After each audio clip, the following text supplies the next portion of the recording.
रुबैया सईद को रिलीज़ करना, रुबैया सईद के बदले में मतलब इतने बड़े बड़े आतंकवादियों को छोड़ना, मैं समझता हूँ बहुत बड़ी गलती थी। कोई देश जो मतलब सेक्रीफाइस करने को नहीं तैयार है, किसी की जान इतनी कीमती हो जाती है कि देश की इज्जत को आप दांव पे लगा दें, मैं इसके फेवर में बिल्कुल नहीं हूँ। कुछ लोग अगर कुर्बान होते हैं तो ठीक है, इट्स जस्ट टू बैड। खाली सिपाही ही कुर्बान क्यों? कभी कभी बड़े लोगों को भी कुर्बानी के लिए तैयार रहना चाहिए। कि एक औरत को बचाने के लिए हमने कम से कम 300-400 जाने गंवाई और इज्जत गंवाई और आतंकवाद को देश में बढ़ावा दिया। आप छीटी को वही लल्लू पंजू देश रहेगा, भाई इनको कोई चाहे दबा ले, जरा से में धोती ढीली हो जाती है इन लोगों। ये क्या बात हुई? तो देश में, जिस देश में सेक्रीफाइस करने का जज्बा नहीं होगा वो तो घुटने टेकेगा, उसकी इज्जत नहीं रहेगी। एनएसजी कमांडोज किस दिन के लिए हैं भाई? अगर इस दिन हमने इस्तेमाल नहीं करेंगे तो कब इस्तेमाल करेंगे? खाली वो मायावती की सुरक्षा के लिए और वीआईपी की सुरक्षा के लिए है एनएसजी कमांडोज। आपके पास पृथ्वी मिसाइल से आप कहते हैं भाई वो तो पृथ्वी मिसाइल्स नॉट यूज्ड। पर ये सब खाली रिपब्लिक डे में हमको दिखा के हमको क्या मतलब, हमको लॉलीपॉप दिखाते हैं, क्या करते हैं? This weapons are to be used in an emergency. ईश्वर की दया थी, देवी का कवच था, भले वो अदृश्य कवच था पर कोई कवच था जो मेरी नागालैंड में नागाज ने आपके लिए मौत का वारंट निकाल दिया। मतलब हत्या का एक तरह से वारंट ऑफ डेथ निकाल दिया था और उनके लिए किसी की हत्या करना कोई बड़ी बात नहीं थी। खुले बाजार में उन्होंने कैटो सेमा की हत्या कर दी थी। तो फर्स्ट पंथा, सर पे कफन, जेब में इस्तीफा। अब तक शायद आप समझ गए होंगे कि आज हम किससे बात करने वाले हैं। वे देश के सबसे सम्मानित, कार्यकुशल और ईमानदार अफसर रहे हैं। उनकी जान पर 4 बार हमले हुए, लेकिन वे हर बार बच निकले। असम, नागालैंड, कश्मीर से लेकर पंजाब तक जहां भी हालात मुश्किल होते थे, वहीं 1959 बैच के आईपीएस अधिकारी प्रकाश सिंह को भेज दिया जाता था। वे असम के डीजीपी रहे, उत्तर प्रदेश के 2 बार डीजीपी रहे, बीएसएफ के महानिदेशक रहे और उन्होंने इंटेलिजेंस ब्यूरो में भी काम किया। 1991 में उन्हें पद्मश्री से सम्मानित किया गया। 1994 में रिटायर होने से पहले उनका कार्यकाल आज के किसी भी पुलिस अफसर के लिए प्रेरणा है। उन्होंने अपने कार्यकाल और उससे जुड़ी घटनाओं को एक पुस्तक में समेटा है। आइए बात करते हैं प्रकाश सिंह जी से। आपका बहुत बहुत स्वागत है प्रकाश सिंह जी। सर, जिंदगी में आपने एक से खतरनाक जगहों पे काम किए, ऐसा कि आपकी रेपुटेशन ही बन गई कि जहां कहीं कोई खतरनाक असाइनमेंट हो तो प्रकाश सिंह को भेज दो। ऐसा कैसे? अब ये रेपुटेशन तो सरकार की तरफ से रही होगी। मैं तो ये था जो सरकार को आदेश होता था उसका पालन करता था, और पता नहीं मेरे भाग्य में क्या था, मुझे नहीं मालूम कि मैंने खुद को ये पोस्टिंग नहीं मांगा। ये पोस्टिंग अपने आप आती रही और मैं आदेशों का पालन करता हुआ सब जगह चला गया। अब ये ज़रूर थी कि मेरे परिवार को ज़रूर चिंता होती थी, और ख़ासतौर से जब मैं पंजाब गया तो परिवार के लोग काफ़ी परेशान थे, क्योंकि उन दिनों पंजाब में आग लगी थी और परिवार के लोगों को ये परेशानी थी कि ये लड़का जा रहा है पंजाब में, पता नहीं वहाँ से वापस आएगा कि नहीं आएगा। हाँ, मैंने आपकी किताब पढ़ी, उसमें ये मेंशन कि आपके बड़े भाई साहब, उन्होंने कहा कि भाई सारी मुसीबतों का ठेका आपने ले रखा है। हाँ, जहाँ मुझसे नाराज़ हुए थोड़ा सा, मतलब बड़े भाई का हक जताते हुए कि तुम सब जगह खतरे की जगह तुम क्यों चले जाते हो। तो मैंने कहा भैया मैं क्या करूँ, मुझे तो ऐसा ऑर्डर मिलता है तो मैं ये तो नहीं कहूँगा कि मुझे डर लग रहा है, मैं वहाँ नहीं जाऊँगा, जहाँ कर्तव्य मुझे ले जाता है मैं चला जाऊँगा। तो फिर उसके बाद आगे उन्होंने कुछ नहीं कहा। तो ये थी बातें थी। नागालैंड भी जब मैं गया था तो मतलब मेरे सहयोगी बहुत सारे जो आईपीएस ऑफिसर्स थे और आईबी में ही थे, उन्होंने जिस तरह से मुझे विदा दिया था, मतलब उनकी आंखों से देख के ये लगता था कि जैसे प्रकाश सिंह से आखिरी मुलाकात हो रही है, शायद हो सकता है ना मिले कभी। तो बल्कि पंजाब जब आप जा रहे थे तो आई रिमेंबर, आपने एक किताब में भी लिखा है अपनी कि आपकी जो जनपत्र था, हाँ, that was shown to a astrologer. जी हाँ, एक मथुरा के पंडित थे वासुदेव कृष्ण, जी, उनको बुलाया गया था। हमारे परिवार के वो पंडित थे, तो उनको बुलाया गया था कि जरा इनके जनपत्री देख लीजिए, पंजाब जा रहे हैं। तो उनका नहीं, कोई चिंता की कोई बात नहीं, इनको यश मिलेगा, ये उन्होंने कहा था। जी, परिवार इतना चिंतित था? परिवार तो चिंतित था ही, मतलब। बट आपकी वाइफ जो आपके साथ हमेशा रही हैं, नहीं, उन्होंने कभी चिंता नहीं व्यक्त की। मतलब वो पंजाब रहा हो, नागालैंड रहा हो, कश्मीर रहा हो, सब जगह वो अपना चुपचाप चली जाती थी। वो भी ईश्वर में बहुत विश्वास करती थी, तो वो समझती थी कि ठीक है, जहाँ भाग्य ले जा रहा है वहाँ हम लोग जा रहे हैं, फिर आगे जैसी ईश्वर की इच्छा होगी। उन्होंने कभी इस बात से एतराज़ नहीं किया कि आप मुश्किल जगह क्यों जा रहे हैं। अब कभी मुझे नागालैंड ले जाते हैं, कभी पंजाब ले जाते हैं, कभी कश्मीर ले जाते हैं, वगैरह वगैरह। सर आपकी लाइफ पे 4 बार अटेम्प्ट्स हुए। जी जी। मेरे ख्याल से शायद ही कोई ऐसा IPS ऑफिसर होगा except may be KPS Gill और may be couple of others जिन पे या शायद इतने उन पे भी नहीं हुए होंगे जितने आप पे प्लॉट्स बनाए गए, हमले किए गए, and you escaped every time. पता नहीं, मैं समझता हूँ कि इसीलिए मैंने देवी को ये किताब समर्पित की है, क्योंकि मैं देवी का भक्त हूँ ही। और उसके दुर्गा सप्तशती में एक पहले ही अध्याय है दैव्य कवचम। तो मुझे लगता है कि जैसे कोई अदृश्य कवच मेरी सुरक्षा कर रहा था, और हमले होते होते आखिरी 11th आवर पे कोई ना कोई चीज़ ऐसी हो जाती थी कि मैं बच जाता था। तो ये मैं तो कहूँगा ईश्वर का आशीर्वाद था कि मैं इन परिस्थितियों से गुजरा और कुछ मुझे नुकसान नहीं हुआ। ये बातें मैं तब नौकरी के दौरान तो मैंने कभी नहीं सोचा, पर नौकरी जब ख़त्म हो गई, जब ऐसे चुपचाप ऐसे बैठ के आदमी पुरानी बातों को याद करता है, तब मुझे ये ज़रूर लगा कि आखिर ऐसी ऐसी घटनाएं होती रही हैं, मैं कैसे बचता रहा।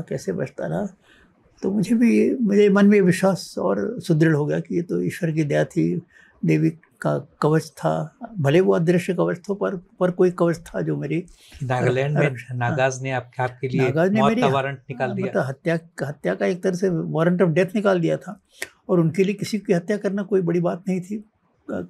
खुले बाजार में उन्होंने कैटो सेमा की हत्या कर दी थी, जो उनसे मतलब नागांव में जब 2 फाड़ हुआ, एक ग्रुप अलग हुआ, तो कैटो सेमा जो उनका कमांडर इन चीफ था जी, एक समय में नागांव का कमांडर इन चीफ कैटो सेमा था। बाद में रेवोल्यूशनरी गवर्नमेंट ऑफ नागालैंड अलग हो गई और कैटो सेमा उसका मतलब one of the top leaders था।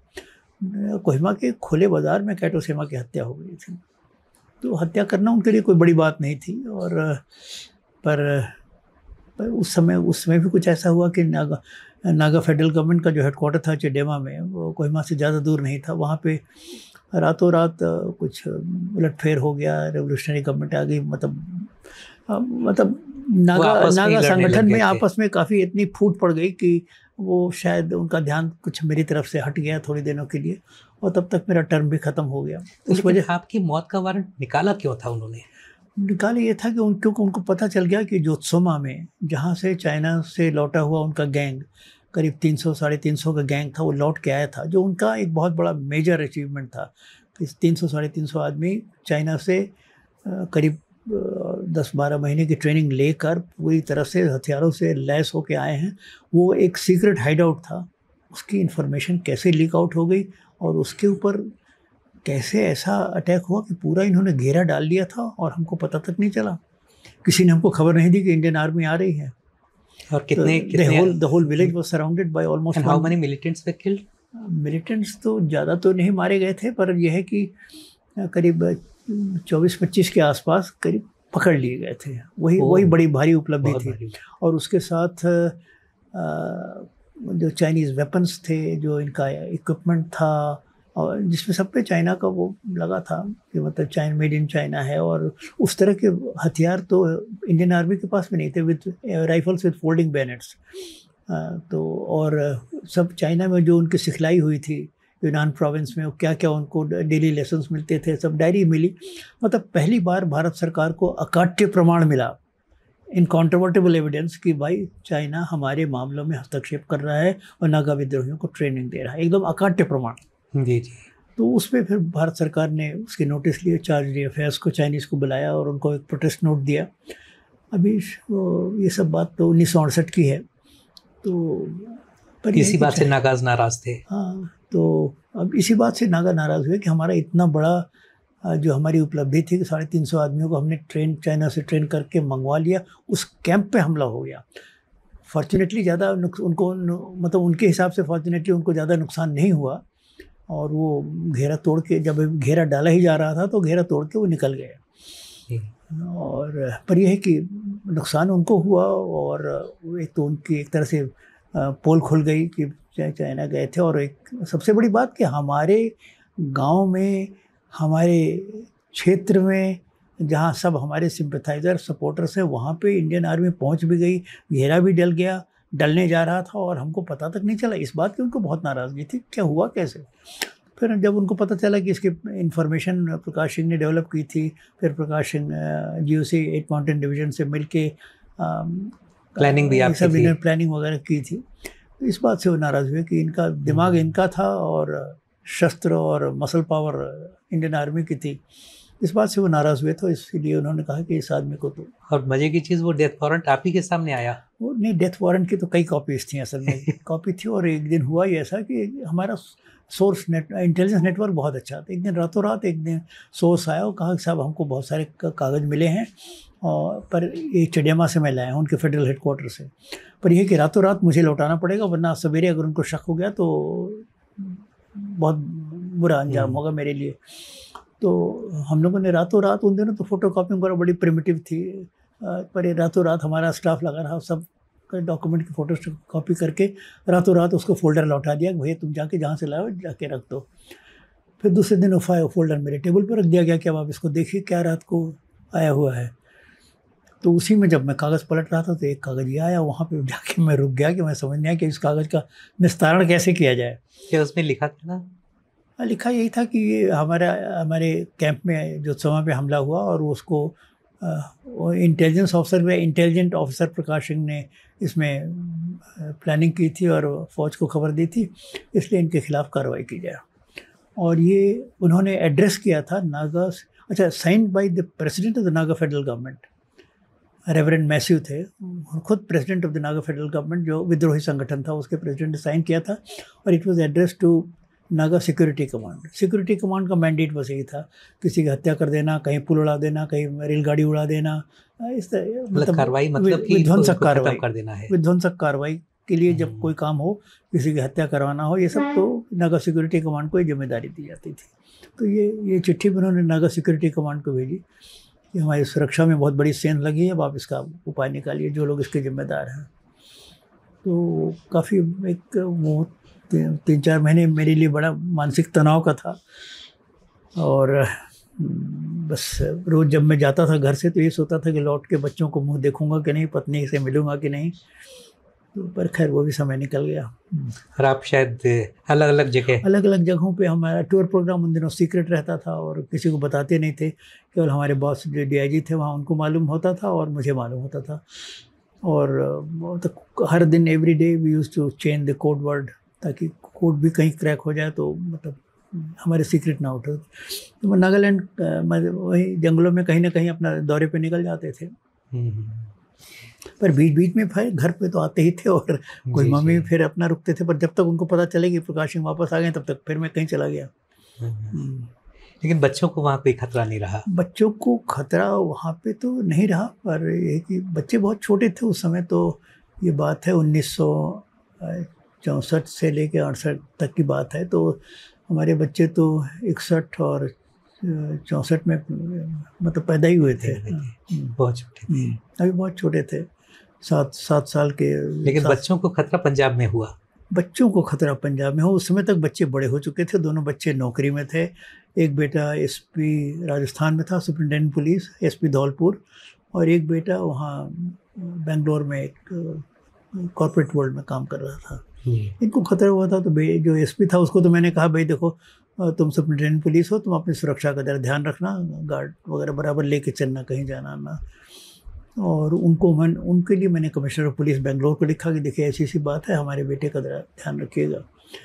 तो SP धौलपुर को तो उन्होंने कभी कुछ नहीं बताया, पर यहाँ हमारे जो दूसरा बेटा बेंगलोर में, एक बार उसने कहा कि जब कुछ सरदार टैक्सी में बैठ के इधर आए थे और थोड़ी देर कुछ पूछा पाछा, उसके बाद तब तक इन्होंने फ़ोन कर दिया, कंट्रोल रूम से गाड़ी भी आ गई, तब तक वो पता नहीं कंट्रोल रूम की गाड़ी सुन के या कैसे फिर वो खिसक गए वहाँ से। तो ये बस एक ही संकेत मिला था, वरना मेरे ख्याल में वो बच्चों पर प्रहार करने की योजना सही ढंग से नहीं बना पाए, या इतनी दूर बेंगलोर तक पहुंचना उनके लिए मुश्किल था। और यहाँ एक सुपरिटेंडेंट पुलिस थे तो उनके लिए भी नागालैंड से राजस्थान जाना भी मुश्किल था। जी। लेकिन पंजाब में भी आप पे इसीलिए अटेम्प्ट्स किए गए, जो प्लान किया गया वो इसीलिए कि आप सिख आतंकवादियों पे आप आप बहुत सख्त थे, आपने काफ़ी कार्रवाई? हाँ जी हाँ, मतलब बीएसएफ का रोल बड़ा एग्रेसिव था, बहुत एग्रेसिव रोल था। और मैं तो मेरी तो ये थ्योरी है कि जहाँ काम करो एग्रेसिवली काम करो, और उस एग्रेसिवली काम करने में थोड़ा सा कानून को ट्वीक करना हो तो ट्वीक कर दो, पर यह है कि अपने स्वार्थ के लिए कुछ मत करो, जो कुछ करो जनहित में करो, राष्ट्र की सुरक्षा को सुदृढ़ करने के लिए करो। वहाँ कानून थोड़ा सा कानून को दाहिने बाएं मोड़ना हो तो मोड़ दो, तो वो तो मैं कानून को मोड़ता रहा। और तो ऐसे ही यहाँ पर तो पंजाब में आपके ऊपर भी एक अटेम्प्ट प्लान किया गया? हाँ, पंजाब में तो बहुत ही बड़ा वेल प्लान अटेम्प्ट था उनका। हम मतलब उन्होंने समय भी बड़ा अच्छा चुना था, जगह भी बड़ी अच्छी चुनी थी। मतलब पंजाब में उन दिनों, पंजाब में अगर आप गए हो तो आपको मालूम कि DCB है, डिच कम बंद होता है। ये एंटी टैंक डिफेंस होता है कि अगर बाहर से कभी पाकिस्तान से आक्रमण हो तो ये जो बंद है, ये this will act as stop the movement of tanks on a large scale. तो डिच कम बंद, वो ज़मीन से थोड़ा ऊंचा होता है, बंद होता है। तो बंद पे ऊंचाई पे उन्होंने एक तो मिट्टी का ही होता है, तो उसमें खोद के तुरंत उन्होंने जगह बना ली थी और अपने LMG लगा ली थी कि और डिच के बीच में जगह था, बीच में थोड़ा सा पैसेज होता है तो कि हमारी कार इसी पैसेज में से जाएगी 8-10 मीटर का। हाँ, ओके, मतलब कार आसानी से निकल जाए। तो उसी के बगल में उन्होंने बना लिया था कि इसी से IG साहब लौटने वाले हैं। तो जो रास्ता था वो भी मालूम है, इस रास्ते को बड़े उन्होंने पिन पॉइंट कर लिया था कि जब 50 मीटर या 30-40 मीटर रह जाएंगे तो इनको हम उड़ा दिया जाएगा।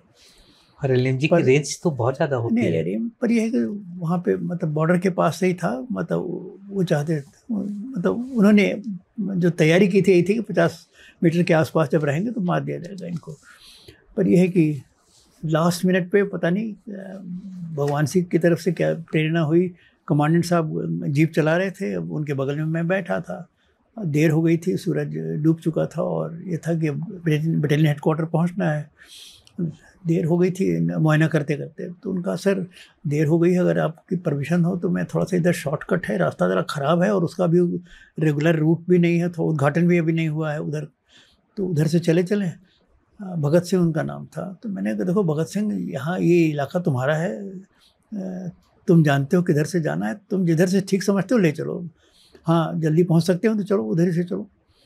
तो बस उन्होंने गाड़ी मोड़ दी और उधर से चले। अब ये लोग रेगुलर रूट पे जिधर से मैं गया था सीमा क्षेत्र में, उधर पे ये लोग, और ये था इधर ही से लौटेंगे, वो उधर इंतजार कर रहे थे, आप दूसरे रास्ते से 90% संभावना यही थी कि इधर ही लौटेंगे, पर ईश्वर की वजह से हमारा रास्ता बदल गया और ये लोग वहाँ खड़े रह गए। तो फिर इन्हें और कुछ नहीं समझ में आया, तो उधर से रात को जो BSF पेट्रोल जा रहा था उस पर उन्होंने हमला कर दिया, 2 हमारे BSF के जवान मारे गए। लेकिन सच में देवी का कवच था आपके ऊपर। ये सब देवी का आशीर्वाद था, ईश्वर की दया थी, जो चाहे कह लीजिए। जम्मू कश्मीर में जब आप रहे BSF में, तो वहाँ पे भी कोई ऐसे अटेम्प्ट्स हुए? या देखिए, जम्मू कश्मीर में तो कोई अटेम्प्ट नहीं हुआ, और वास्तव में जब मैं जम्मू कश्मीर में था उस समय तक वहाँ पे अभी आतंकवाद अभी उस भयंकर स्वरूप में अभी नहीं था।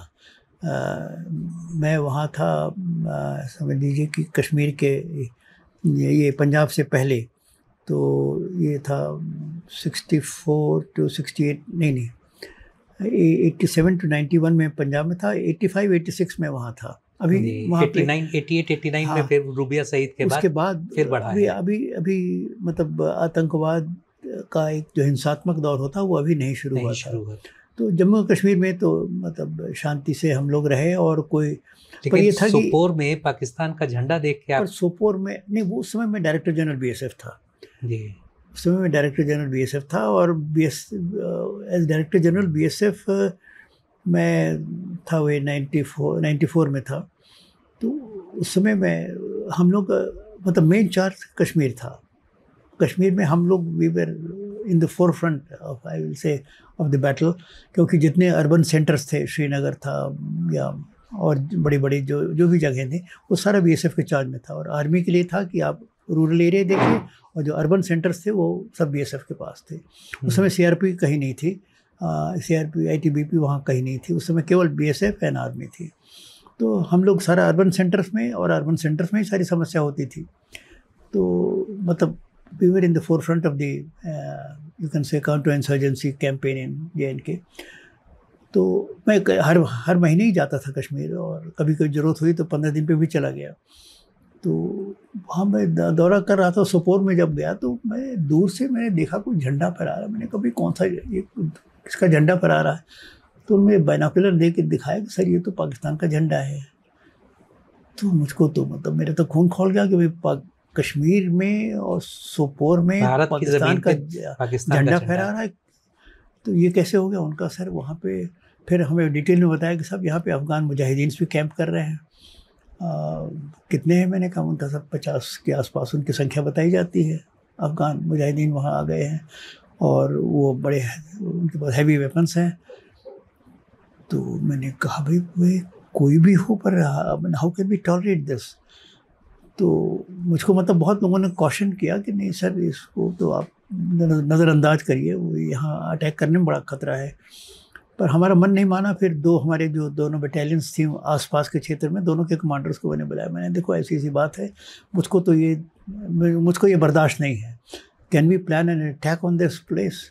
और मैंने बता दिया कि IB की खबर ये है कि यहाँ पे अफ़गान करीब 50 अफ़गान मुजाहिदीन भी हैं। तो उनका नहीं सर, आप हुक्म दीजिए, हम लोग मतलब BSF के मतलब बड़ा एग्रेसिव परफॉर्मेंस थी और रोल था, और उस एग्रेसिव परफॉर्मेंस की वजह से आर्मी उन दिनों BSF की बड़ी इज्जत करती थी। और मैं DG था, मुझे बहुत इज्जत मिलती थी अपने फोर्स की बहादुरी की वजह से। तो एग्रेसिव परफॉर्मेंस थी, और फिर ये हुआ कि नहीं, इस पर हमला तो किया ही जाए। फिर इतने लोगों ने मुझको जिसे डराने की कोशिश की या रोकने की कोशिश की कि मैंने सोचा भाई ऐसा ना हो कि हम बुरी तरह से मार खा जाएं। तो फिर ये हुआ कि भाई ये तो आप बड़े 30 मार खा बने थे और यहाँ गए और इतने BSF के जवान मारे गए और आप कुछ कर भी नहीं पाए, आपको वापस लौटना पड़ा। तो फिर मैंने अपने अफसरों से बात की। मैंने कहा सर ऐसा करिए कि ऐसा करिए कि 2 बटालियन हमारी रहेंगे, 1 कंपनी आप फौज की दे दीजिए हमें,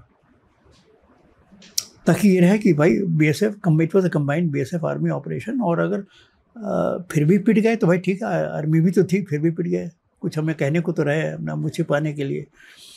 तो फिर ये सारा प्लान, होम सेक्रेटरी थे उस समय NN वोहरा, मैंने उनसे बात की तो वो भी घबराए कि प्रकाश सिंह क्या प्लान लेकर आए हैं। और बाद में वो JNK के गवर्नर भी रहे। बाद में JNK गवर्नर हुए। तो मैंने जब ऑपरेशनल प्लान रखा तो जरा सब वो परेशान हुए। उनका भाई देखो, इसको मैं तो क्लियरेंस इसकी नहीं दे सकता, इसको तो I have to take this to the prime minister. फिर प्राइम मिनिस्टर के सामने ये सारी बातें डिस्कस हुई। वहाँ पे नरसिम्हा राव साहब थे, उसमें नरसिम्हा राव थे, प्राइम मिनिस्टर थे। मतलब उसमें सारे बिग गन्स जो होते हैं ये गवर्नमेंट के, मतलब cabinet secretary, home secretary, secretary raw, director IB, मैं, सभी लोग बैठे थे मीटिंग में। तो ये इस पे डिस्कशन जब होने लगा कि साहब ये BSF का ये प्लान है और ये करने का। और उस समय आर्मी चीफ थे जनरल जोशी, BC जोशी।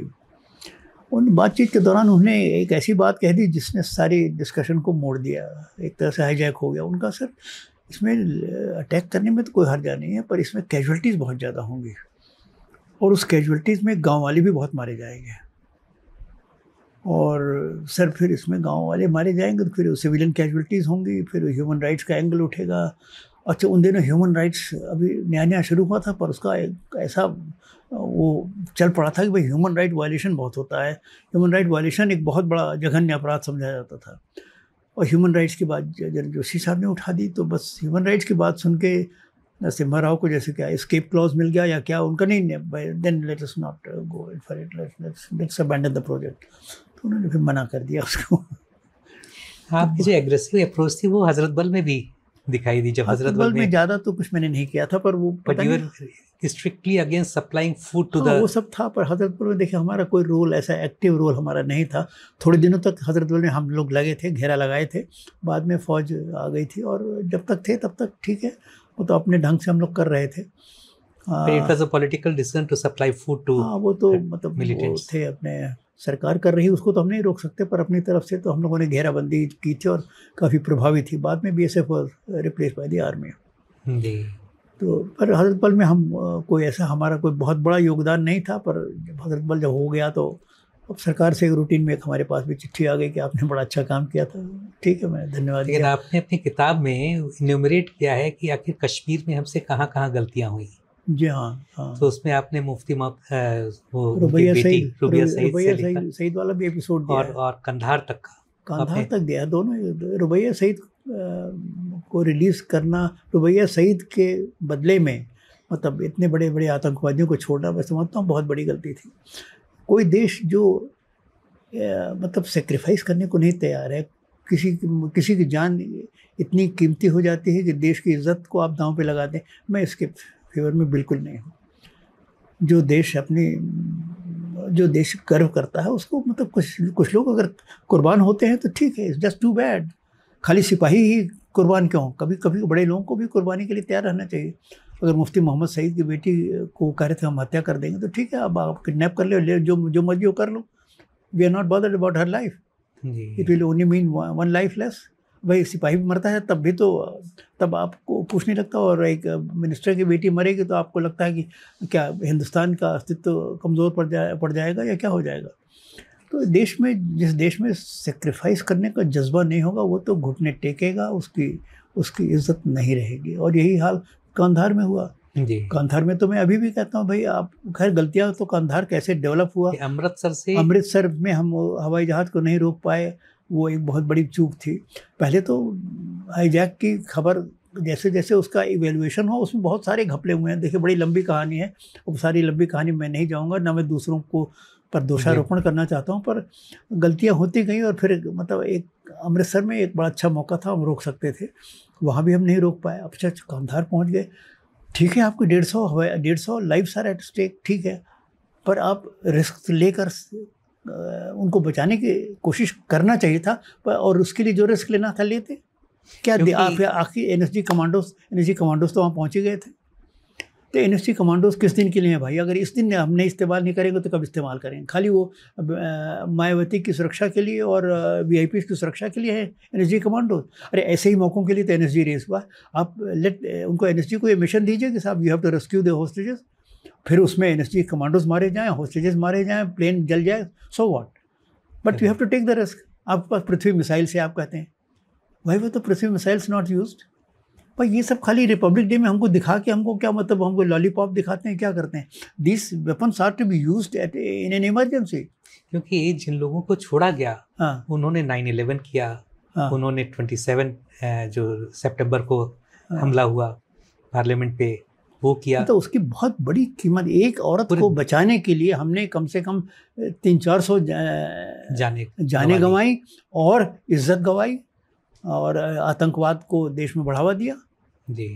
तो वो तो मतलब एनडीए के लिए बड़ा शेमफुल चैप्टर है जी। कि मतलब उन्होंने जिस तरह से घुटने टेके, अटल बिहारी वाजपेयी प्राइम मिनिस्टर थे, अडवाणी जी हमारे होम मिनिस्टर थे, इन लोगों ने कैसे ये लोग राजी हो गए इस बात के लिए, मतलब बड़े अफसोस की बात।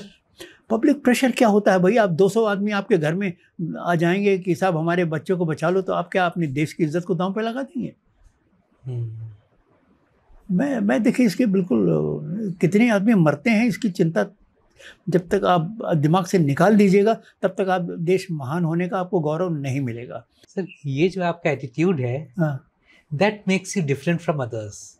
अब मेरा एटीट्यूड है, मैंने तो नौकरी इसी तरह से की, हमारी जान चली जाएगी तो सो व्हाट।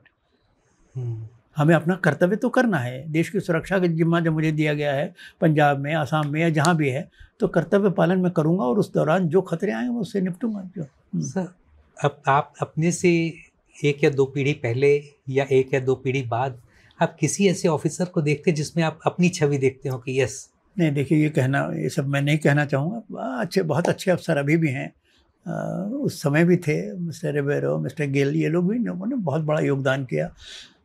आज भी डीजी कश्मीर से कभी मिला मैं नहीं हूँ, पर मैं सुना हूँ कि ये भी बहुत ही तेज़ तर्राक अफसर हैं। और शेषपाल वैद्य जी भी काफ़ी उन्होंने, नहीं वैद्य के बारे में तो मैं ज़्यादा नहीं जानता, पर ये इनके नलिन प्रभात के बारे में सुना है कि बहुत ही एग्रेसिव अफसर है।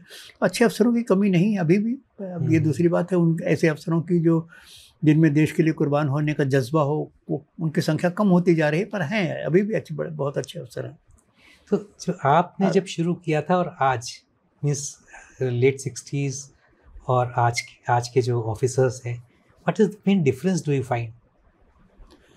भाई डिफरेंस तो पूरी जनरेशन में ही आ गया है। अफसरों की ही बात क्यों करें, पूरी जनरेशन में ही फ़र्क आ गया है। और सबसे बड़ा डिफरेंस ये है कि पहले के अफसर्स में कुछ वैल्यूज़ पे जोर था कि आप काम करिएगा तो कानून के मुताबिक काम करिएगा, काम करिएगा तो मतलब ईमानदारी से काम करिएगा। हमें याद है, मैं पीटीसी मुरादाबाद में जब अंडर ट्रेनिंग था, ये बात है देखिए 1961 की, 61 की बात है। तो जब मैं ट्रेनिंग पीटीसी से ये था कि अब मैं पास आउट करके निकल जाऊंगा, जिले में जाऊंगा, तो एक उस्ताद आए पीटीसी के, पुलिस ट्रेनिंग कॉलेज मुरादाबाद के उस्ताद आए। उनका देखिए साहब, अब आप जा रहे हैं ज़िले में, आप 2 अफसरों से बचे रहिएगा।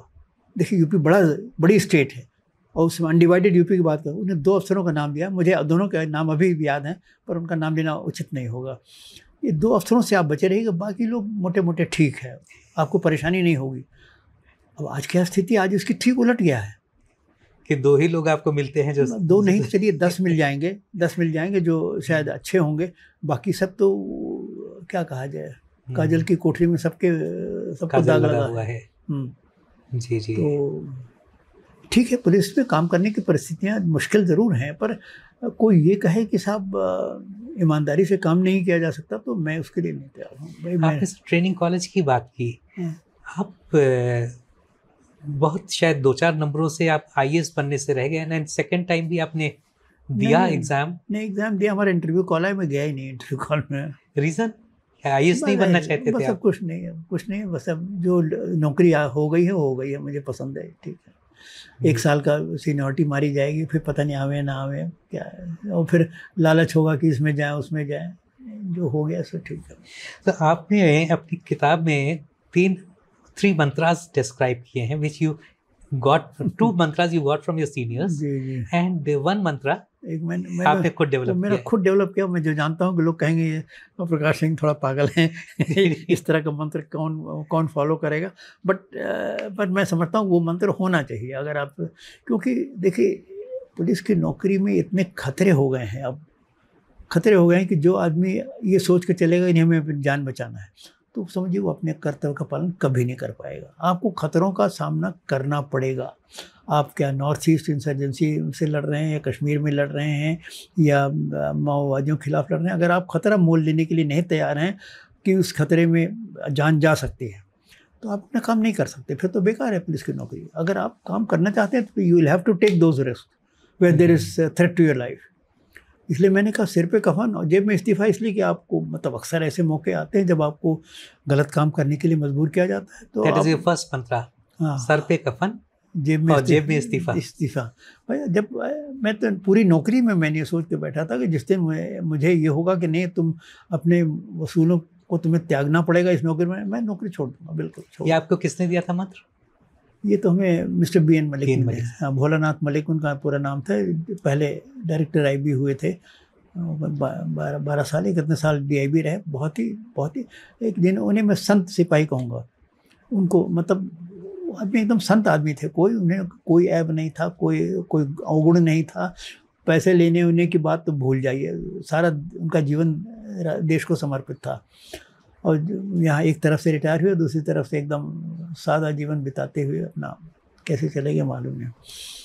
तो बहुत ही ब्रिलियंट आदमी थे, टावरिंग पर्सनालिटी जिसे कहते हैं। और मतलब नेहरू जी उन पर इतना विश्वास करते थे कि लोग कहते थे कि कैबिनेट मीटिंग भी होती रहे तो अगर मलिक साहब चाहें तो he could always walk in to the cabinet meeting और उनको कोई बता के चले आएंगे, पर कोई उनको रोक नहीं सकता था।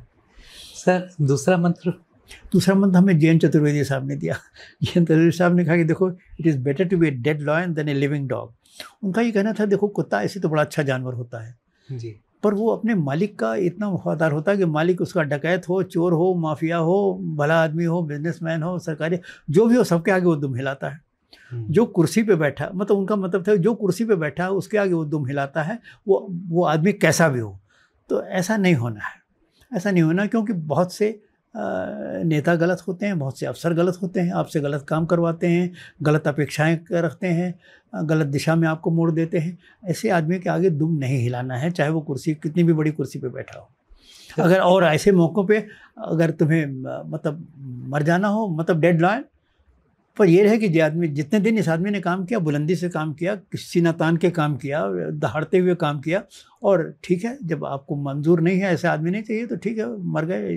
इसको दूसरे शब्दों में कहें तो ये कह सकते हैं कि कुत्ते की जिंदगी से शेर की मौत ज़्यादा अच्छी है। कुत्ते की जिंदगी, देखिए कुत्ते के साथ मतलब कुत्ते की वफादारी की बहुत तारीफ है, पर चतुर्वेदी साहब ने कहा कि इसकी वफादारी पर यह है कि ये हर जो भी मालिक है उसके प्रति वफादार हो जाता है। वो मनुष्य के लिए जीवन में वो ठीक नहीं है। आप तो आकलन करिए कि आपका अफसर, आपको सीनियर अफसर आपसे ऐसा गलत काम तो नहीं करवा रहा है, या नेता आपको गलत निर्देश तो नहीं दे रहा है, और उसका वो पालन करने के लिए अपने आप को बाध्य मत समझिए। और वहाँ पे अगर कोई दिक्कत आती है तो ठीक है, कह दीजिए तुम नहीं करेंगे, आपको जो करना हो कर लीजिए। अगर मेरी याददाश्त ठीक है तो सर जयंत चतुर्वेदी साहब दिल्ली के पहले पुलिस कमिश्नर दिल्ली के सबसे पहले पुलिस कमिश्नर थे, बाद में डीजीपी हुए, और उसको बहुत मानते थे। कई बार, एक बार उन्होंने मुझे बचाया भी। 84 में कुछ ऐसी घटनाएं थी जब सिखों के खिलाफ मतलब दिल्ली में बहुत बड़ा नरसंहार हुआ।